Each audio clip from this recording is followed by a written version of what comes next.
खुदावंद की सलामती हम सब के साथ रहे।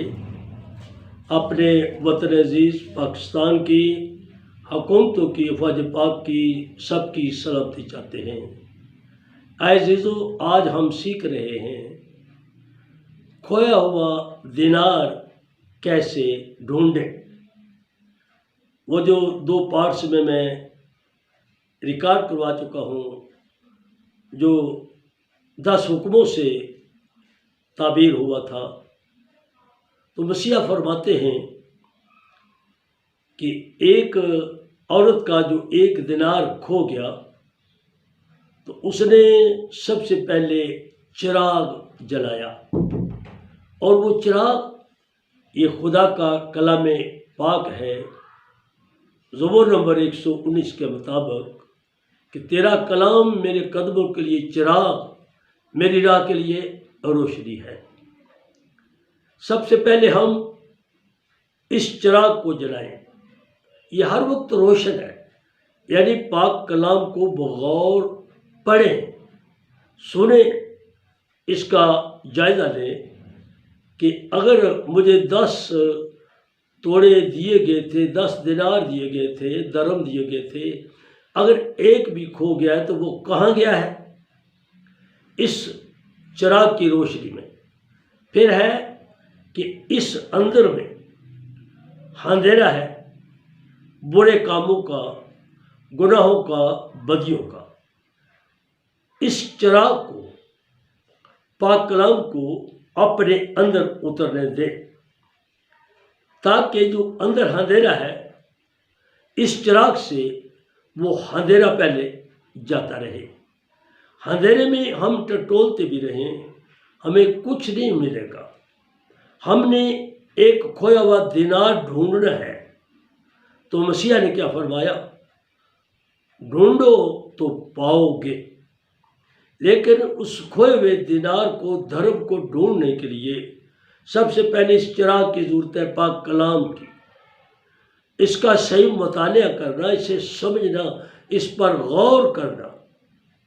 और हम इलाही हिकमत के बगैर इसे नहीं समझ सकते। हमारा अपना इल्म नाक़िस है, अकल भी नातमाम है। खुदा का पाक रूह, इलाही हिकमत हमारे बंद ज़हन को खोलती है, बंद दिल को खोलती है। इस चिराग की रोशनी में अपने अंदर पहले उतारें इस रोशनी को। फिर जब देखें तो अंदर तो बहुत सारी चीज़ें हैं हमारे अंदर जो अंधेरे में पड़ी है, जिसका जिक्र मसीहा ने कहा। हर तरह के बुरे ख्यालात, और यीशु मसीह की तालीम के मुताबिक रसूलों ने अपने खतूत में भी लिखा। चलो एक हवाला देता हूँ, गलतियों के नाम पर उस रसूल का ख़त, उसका 5 बाब आयत नंबर 19, 20, 21, वो आप तलावत करें। जो कि वो सारी दिल के अंदर पूरी चीज़ें हैं, हमारे इस अंदर में हैं, इस खाने में, जिनको मसीहा ने कहा था अपने अंदर की चीज़ें खैरात कर दो, निकाल दो, अबलीस को दे दो। हम इस कलाम की रोशनी में अंदर देखें कि मेरे अंदर ये चीज़ें कहाँ कहाँ पड़ी। कलाम की रोशनी में इन सारी चीज़ों से तौबा करें, इनको अंदर से निकालें। हर तरह के बुग़्ज़ को, हसद को, लालच को, बदगोई को, बदऐबी को, बदनज़री को, बदचलनी को, नशाबाजी को, जादूगरी को, तफरकाबाजी को, झगड़ाबाजी को, हर चीज़ को जो बुराइयाँ है हमारे अंदर, उनको पहले निकालें, अंदर खाली हो जाए, साफ हो जाए। फिर इसी कलाम की रोशनी में पता चलेगा कि मुझे जो धर्म दिए गए थे वो मेरे पास कितने रह गए हैं। अगर एक खो गया है तो उसको हमने तलाश कर लिया। मसलन कि हम ज़ात इलाही को छोड़कर, अपने खुदावंद को छोड़कर गैर मबूदों के पास जाते हैं तो वो धर्म खो गया, उसको हमने पा लिया। इसका मतलब कि तौबा कर ली, झूठ बोलने से तौबा कर ली, ज़िनाकारी से, खून करने से तौबा कर ली, गैर मबूदों की पूजा से हमने तौबा कर ली, अपने हाथ की बनाई हुई मूर्तों सूरतों के सामने झुकना हमने तौबा कर ली। गोया खोया हुआ दिनार हमें मिल गया। फिर मसीह ने क्या कहा कि जब उस औरत को खोया हुआ दिनार मिल जाता है, फिर वो अपने पड़ोसियों को कहती है कि आओ मेरी बहनों, मेरा खोया हुआ दिनार मुझे मिल गया है, मेरे साथ खुशी करो। अब मेरे इल्म के मुताबिक एक तो ये खुशी है कि गुनाह से हकीकी जब तौबा होती है तो अपनी इस मुबारक बात को दूसरों के साथ शेयर करें कि मेरे अंदर ये खराबी थी, मैं झगड़ालू था, लड़ाका था, झगड़ालू थी, तुंद मिजाज था, मैंने इस बातों से, इस ऐसी बात से तौबा कर लिया। या मैं मसीही होते हुए अपने मसीहा को छोड़कर गैर मबूदों के पास जाती थी या जाता था और मैंने तौबा कर लिया है। ये हुक्म नंबर 1 है, पहला हुक्म। या मैं इंसान की बनाई हुई मूर्तों सूरतों के सामने सर झुकाता था या सर झुकाती थी, जो कि हुक्म नंबर 2 है। अगर तौबा कर ली वो भी हमें मिल गया। तीसरा था बेफायदा नाम नहीं लेना। अगर हम हर तरह की बुराई अंदर रखते हुए अपने पाक इलाही बाप की, खुदा की बेफायदा तारीफ करते, हमद करते, बेफायदा नाम लेते हैं, तो जब हम पाक साफ हो जाएं तो वो खोया हुआ दिनार भी हमें मिल गया। फिर चौथा था इबादत वाले दिन को पाक मानना, यानी कि सबत वाला दिन जो कि हफ्ता था, कि आज मसीही लोग हम यसु मसीह के जी उठने के हिसाब से इतवार को, यानी कि हफ्ते के पहले दिन रसूलों के मुताबिक हम इबादत करते हैं, जबकि सातों दिन ही हम इबादत करें तो अच्छा है। लेकिन उस दिन काफ़ी लोग हैं जो छुट्टी समझकर 12-1 बजे तक सोते हैं कि आज छुट्टी का दिन है, आराम का दिन है, और इबादत के लिए कोई छुट्टी नहीं। इबादत के लिए कोई छुट्टी नहीं मसीहो। उस दिन सोए नहीं, उस दिन किसी तरह का नशा शराब ना करें, कोई बुराई ना करें, बल्कि ऐसी चीज़ों से हम परहेज करें, अंदर की चीज़ें निकाल दें, अंदर को पाक साफ कर दें, ताकि यहाँ खुदा का कलाम, ज़ात इलाही, खुदा का पाक रूह हमारे दिल में रहे कि फिर हम पाक ही पाक रहें। सुनने वालों से अर्ज़ है कि इस कलाम की रोशनी में ज़रूर जाए। एक तो चिराग ये है, फिर एक चिराग हमारी आँख को कहा गया, जो मसीहा ने कहा तेरी आँख तेरे बदन का चिराग है। अगर तेरी आँख ही खराब है तो तेरा सारा बदन तारीक है। ज़रा इस चिराग पर भी गौर करें कि अगर ये चिराग बुझा हुआ हो तो फिर हम किसी चीज़ को देख भी नहीं सकेंगे, यानी परख भी नहीं सकेंगे। हम अपने बदन के चिराग को, आँख को भी दुरुस्त रखें, ताकि हमारा सारा बदन तारीक ही ना रहे, और तारीक रहा तो फिर हम तारीकी में ही घूमते रहेंगे, यानी गुनाहों में। एक और बड़ा खास चिराग दिल के साथ ज़मीर है, जो टच नहीं किया जाता, महसूस किया जाता है। इंसान की किताब, आदमी का ज़मीर खुदा का चिराग है। ये चिराग भी जलता रहे, इसकी रोशनी में भी चले। ये चिराग जो ज़मीर है, इसकी रोशनी में भी चले। ये जो चिराग है ये भी रोशन रहे, लेकिन तुम्हारे चिराग जलते रहें, तेरी कब्रें बंदी रहे और तेरा चिराग जलता रहे। इस चिराग की रोशनी भी रहे, आंखें भी दुरुस्त रहें, और हमारा ज़मीर भी रोशन रहे।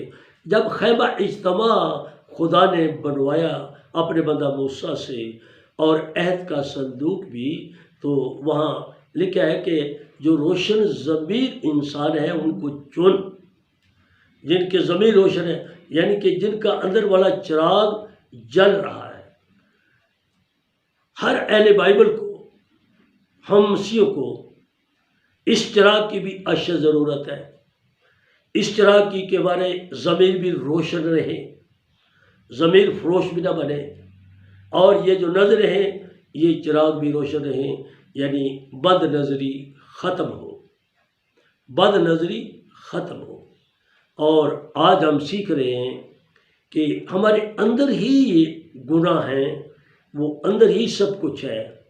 तो हम अपने अंदर से ही, क्योंकि खुदावंद ने फरमाया कि मैं हाथ के बनाए हुए मंदिरों में नहीं रहना चाहता, ऐ इंसान मैं तो तेरे दिल में रहना चाहता हूँ। जिस पर गीत भी बना है, दिल ले ले मेरा प्यारे यीशु, जिसको तूने बनाया है इसमें तू अपना घर बना ले, जिसके लिए तूने इसे बनाया है कि तू मेरे दिल में रहना चाहता है। मेरे दिल के बगीचे में आ जा, ऐ यीशु प्यारे तू, मेरे दिल नू कर ले अपना, ऐ यीशु प्यारे तू मेरे दिल के बगीचे में आ, ताकि ये गुलस्तान फूलों की तरह महकता रहे और खुशबू देता रहे, और ये इल्म खुशबू है। दूसरा कुरिन्थियों का खत, उसका ग़ालिबन 2 बाब आयत नंबर 13 और 14 पढ़े, कि जहाँ रसूल कहते हैं खुदा का शुक्र है जो हमें असीरों की तरह गश्त कराता है, ताकि हम उसके इल्म की खुशबू सब तक फैलाएं। बाज़ के लिए ज़िंदगी की बू और बाज़ के लिए मौत और हलाकत की बू। इसका मतलब क्या? जिन्होंने इस चिराग की रोशनी में ज़िंदगी गुजारी, इस कलाम को कबूल कर लिया, इसके इल्म की खुशबू अपने अंदर ले ली, हमेशा के ज़िंदगी के वारिस बन गए, वो ज़िंदगी की बू है। और जिन्होंने इस कलाम को रिजेक्ट कर दिया, रद्द कर दिया, कबूल ही नहीं किया, इसकी परवाह नहीं की, सुनी अनसुनी कर दी, उन्होंने मौत की बू ले ली, उन्होंने मौत की बू ले ली। तो चाहिए क्या? हम मौत से निकलकर ज़िंदगी में दाखिल हो जाएं और इस कलाम के चिराग की रोशनी में ज़िंदगी बसर करें। खुदावंद हम सबको इस चिराग के नीचे कायम रहने की तौफीक बख्शे। एक और मुहावरा आ गया कि चिराग तले अंधेरा, चिराग तले अंधेरा, यानी कि हर मसीही के घर में ये चिराग है, हर मसीही के तकरीबन हाथ में ये चिराग है, हर मसीही के दिल में भी ये चिराग है। अगर ये चिराग रखते हुए भी हम गुनाहों की ज़िंदगी गुजारें तो फिर चिराग तले अंधेरा है। हाँ, फिर यीशु मसीह का कलाम आ गया। मसीह ने क्या कहा? कोई शख्स चिराग को जलाकर पैमाने के नीचे नहीं रखता, वो बुझ जाएगा। इसका मतलब क्या है कि अगर तेरे अंदर ये कलाम है और तूने उसे सिर्फ दिल में ही रखा है, किसी को सुनाया ही नहीं, तो वो चिराग तो है, वैसे तूने दिल के अंदर उसे बंद कर दिया है और वो बुझे चिराग की मानत है, उसकी रोशनी किसी को जा ही नहीं रही। अगर तेरे अंदर एक तोड़े जितना भी इल्म है, कलाम है, तो दूसरों से ज़रूर शेयर कर। फिर मसीह ने कहा कि कोई चिराग को जलाकर वो मेज़ के नीचे या पलंग के नीचे नहीं रखता। यह है ख़ानदान। मेज़ और पलंग ख़ानदान को शो करता है कि तेरे अंदर चिराग है, कलाम है वैसे, लेकिन तू सिर्फ अपने घर ही सिर्फ रहता है और ये तूने उसको मेज़ के नीचे रखा हुआ है, पलंग के नीचे रखा हुआ है। फिर आगे क्या है? तू चिराग को जलाकर चिराग दान पर रख, ताकि घर वालों को उससे रोशनी पहुँचे। और मुकाशवा जब आप पहला और दूसरा बाब पढ़ते हैं तो वहाँ 7 चिराग दानों का जिक्र है। जो सितारे हैं वो पासबान हैं, फरिश्ते भी वो हैं, और 7 चिरागदार 7 कलीसियाएँ हैं। गोया ये चिराग कलीसिया में इस्तेमाल किया जाए, कलीसिया में सुनाया जाए, ताकि घर वालों को रोशनी पहुँचे। और घर वाले भी कलीसिया के अफराद हैं, घर वाले भी कलीसिया के अफराद हैं। आप पढ़ें पतरस रसूल का ख़त आखिरी बाब, दूसरा ख़त आखिरी बाब, जो हमें एक घर कहा गया है कि हम उस जिंदा पत्थर पर यानी मसीह पर, छोटे बड़े पत्थर, उस पत्थर के ऊपर एक घर बनते जा रहे हैं, यानी आलमगीर कलीसिया, आलमगीर कलीसिया। और फिर पौलुस रसूल ने कुरिन्थियों के ख़त के अंदर ग़ालिबन 3 बाब में, पहले करते हो 3 बाब, कहा तुम खुदा का मक़दिस हो। और हैकल को मक़दिस कहा गया था। यीशु मसीह ने अपने आप को हैकल कहा। हम खुदा की हैकल हैं। वो इस हैकल में रहना चाहता है। उसने अपना नाम इस हैकल में रखा है यसु नाम, यानी गुनाह मुआफ़ करने वाला, मुरज्जी। जो कोई इस मक़दस को बर्बाद करेगा खुदा उसे बर्बाद कर देगा। हम खुदा का मक़दस हैं, खुदा का घर है, हम खुदा के साथ जुड़े रहें, इसे बर्बाद ना करें। जो लोग नशा करते हैं वो इस मक़दस को बर्बाद कर रहे हैं। जो ज़नाकारी करते हैं, बुत परस्ती, शहवत परस्ती, वो इस मक़दस को बर्बाद कर रहे हैं। जो क्लब अटेंड करते हैं वो इस मक़दस को बर्बाद करते हैं। खुदा बर्बाद कर देगा, यानी जहन्नम में फेंक देगा, जहन्नम में फेंक देगा। हम उसका घर हैं। यीशु मसीह ने अपने आप को हैकल कहा, हम भी उसकी हैकल है। असल में चर्च हम है, चर्च हम है। वो जिधर इबादत के लिए जाते हैं वो तो चर्च बिल्डिंग है, वो चर्च बिल्डिंग है। और फारसी ज़बान में उसका नाम है गिरजा घर, यानी कि सिजदा करने वाला घर। खुदा के ज़ूर गिर लैदा है, जा लैदा है। गिर का मतलब है गिरना, जा का मतलब है जगह। गिरजा का मतलब है गिरने वाली जगह। जैसे मस्जिद है, वो सिजदा से लफ्ज़ निकला है, यानी मस्जिद यानी सिजदा करने वाली जगह। इस तरह मंदिर, वो मन लफ्ज़ लैदा है, दर लैदा है, जहाँ दिल का दरवाज़ा खोल दो। आप कलाम पाक में लफ्ज़ मंदिर का पढ़ें, और ये मेरा दिल उसका मंदिर है, मेरा दिल उसका मंदिर है, यानी मन का दर खोल दे। जिन्होंने कहा देख मैं तेरे दरवाजे पर खटखटा रहा हूँ, असल में हमारे दिल का दरवाज़ा है, ये मन का दर है, इसको खोल दे, ये मंदिर खोल दे, ताकि हमारा महबूब खुदावंद हमारे अंदर आए। आए मेरे अजीज़ों, जहाँ तक हो सके हम अपने आप को बुराई से अलग कर लें। जब मैं ये कह रहा हूँ तो मसीहा ने इसके लिए यह लफ्ज़ बोला, क्या तुम गुमान करते हो कि मैं ज़मीन पर सुलह करवाने आया हूँ? नहीं, सुलह करवाने नहीं, तलवार चलवाने आया हूँ। और वो तलवार यह है, रूह की तलवार कलाम पाक। कौन सी सुलह? बुरे कामों के साथ सुलह, अबलीस के साथ सुलह, जो यीशु मसीह के आने से पहले और उनके ज़माने में यह अबलीसी सुलह थी, अबलीसी सुलह। अगर एक घर के 5 शख्स थे तो पांचों को पांचों ही बुतों के सामने जाते, अपने बच्चों को भी ज़बह कर देते, जादूगरी करते, बुत परस्ती करते, हर तरह की बुराई करते। तो फिर मसीह ने क्या कहा? मैं तलवार चलवाने आया हूँ। जब तलवार चल जाए तो फिर उन्होंने क्या कहा? फिर एक घर के 5 शख्स, 2 एक तरफ हो जाएंगे, 3 एक तरफ, 2 3 से और 3 2 से अदावत रखेंगे। कि अगर माँ बेटी ने तौबा कर ली है और बाप ने और भाइयों ने तौबा नहीं की, तो तीनों मर्द इन ख़वातीन से क्या कहेंगे? देखो जी बड़े भगत, क्या ये बाप दादा जो कह रहे थे गलत था? तुम किसकी लाइन पर चल गए हो? वो 3 इन दोनों के खिलाफ हो जाएंगे। और ये दो जो खुदा की लाइन में आ गए, ये उन तीनों के खिलाफ हो गए। आज भी हमारे घरों में है, अगर 3 शख्स खुदा की तरफ जा रहे हैं तो हो सकता है कि 2 अबलीस की राह पर हैं, और उनकी जो सोच है वो मुख्तलिफ है, सोचों में इख्तलाफ है। अच्छा है कि हम मौत से निकलकर ज़िंदगी में दाखिल हो जाएं, क्योंकि मसीहा ने यही फरमाया था, मैं इसलिए आया कि वो ज़िंदगी पाए और कसरत से पाए, यानी खोए हुए लोग कसरत से ज़िंदगी पाए।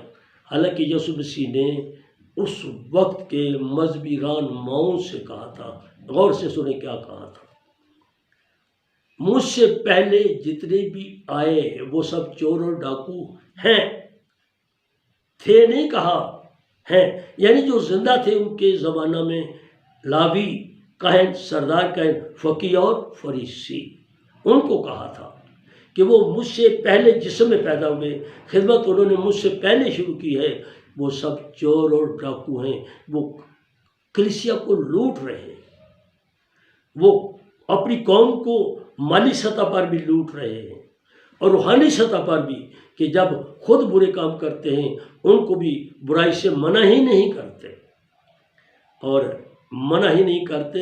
इनके लिए लफ्ज़ बड़ा सख्त पुराने आयतनामे में आया है।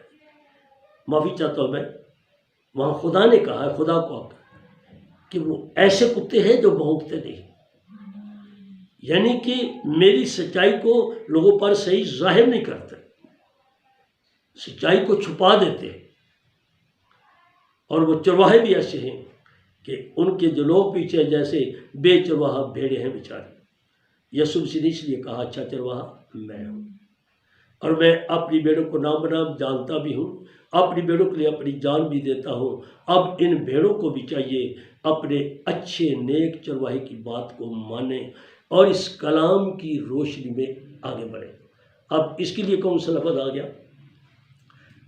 यूहन्ना रसूल की इंजील मुक़द्दस 3 बाब, जब निकोदेमुस रात के टाइम उस्ताद आज़म हमारे रबी यीशु मसीह के पास अपनी कौम यहूद से डरते हुए गए, छुपते हुए रात के अंधेरे में गए कि मैं इनका उस्ताद हूँ, कहीं मेरी कौम यहूद ये ना देख ले कि तू यीशु के पास क्यों गया है।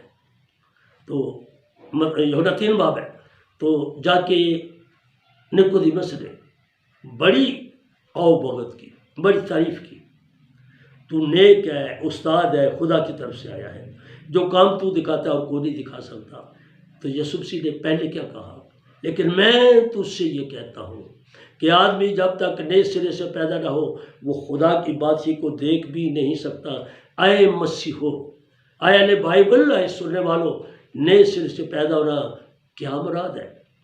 मुकम्मल हकीकी तौबा, मुकम्मल हकीकी तौबा, यानी इस कलाम से पैदा होना, जिसके लिए जब हकीकी तौबा करते तो फिर खुदा ने कहा आज तू मुझसे पैदा हुआ है। और जब शख्स पैदा होता है तो उसका नाम किसी जगह लिखा जाता है, पैदाइश से पहले लिखा ही नहीं जाता। अगर कोई शख्स कहता है कि किताब याद में मेरा नाम लिखा जाए, ये पढ़े दानियल की किताब 12 बाब भी, पहले 3 आयतें, मुकाशवा 20 बाब भी, जिस किसी का नाम किताब याद में लिखा हुआ ना मिला उसको आग और गंध की झील में डाल दिया गया। हालांकि ये होगा, लेकिन हमें बताया गया है कि नक्शा तैयार है कि अगर किसी मसीही ने, किसी शख्स ने भी हकीकी तौबा ना की, नई पैदाइश का तजर्बा हासिल ना किया, जो निकोदेमुस को इल्म ही नहीं था, तो वो क्या कहता है? आए रबी, आए उस्ताद, आदमी जब बूढ़ा हो जाए, क्योंकि वो 80-85 साल का बूढ़ा था, तो फिर वो कैसे माँ के पेट में जाए और फिर पैदा हो? तो मसीह ने क्या फरमाया? तू यहूदियों का उस्ताद होकर भी नहीं समझा कि नए सिरे से पैदा होना क्या मुराद है? शायद आज भी 80% मसीही ना समझ पाए हों कि नई पैदाइश ही क्या है। आए मेरे अजीज़ों, मेरे बेटियों, बहनों, भाइयों, अगर नहीं पता तो काम मुश्किल नहीं है, शराब छोड़ना मुश्किल नहीं है, गालियाँ निकालना छोड़ना मुश्किल नहीं है, जादूगरी छोड़ना मुश्किल नहीं है, बुत परस्ती करना मुश्किल नहीं है, झूठ बोलने को तर्क कर देना मुश्किल नहीं है। ये बहुत आसान है। ये अंदर वाली चीज़ें हैं, इनको निकाल दें, तौबा कर लें। खुदावंद मुझे हर सुनने वाले को ऐसी तौफीक दे। अगली बात फिर सुने, मसीह ने क्या कहा? आए निकोदेमुस, मैं तो तुझे ये कहता हूँ, आदमी जब तक पानी और रूह से पैदा ना हो वो खुदा की बादशाही में दाखिल नहीं हो सकता। और वो पानी ये कलाम पाक है, वो पानी ये कलाम पाक है, ज़िंदगी का पानी, आब हयात, जिसका जिक्र मसीह ने सुखार के कुएं पर किया था। आमीन, आमीन, आमीन।